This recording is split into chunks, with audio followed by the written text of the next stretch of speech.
Everybody always puts this question out there: Hitler. Why not just cock block his dad? Keep his parents from ever meeting? Lots of ways to make sure he doesn't exist in the first place. I keep making the argument for going back to 1066 and doing off with William the Conqueror. Just change the course of I may be crazy but I make pretty babies unisex shirt human history for the last 1,000 years. Though every time I say that without WW1 there wouldn't have been WW2.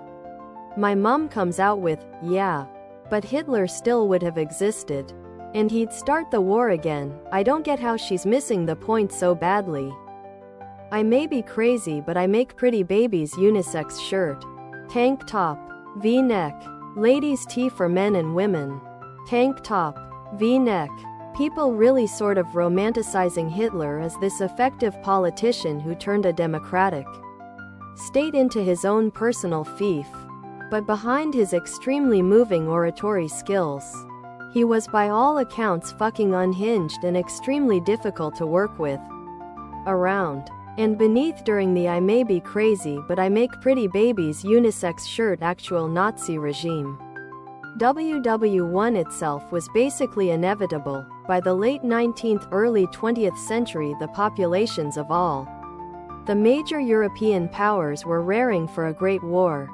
Official I may be crazy but I make pretty babies unisex sweatshirt. Hoodie. Sweatshirt. Hoodie. Sorry for the double reply. But here is a rather the matter.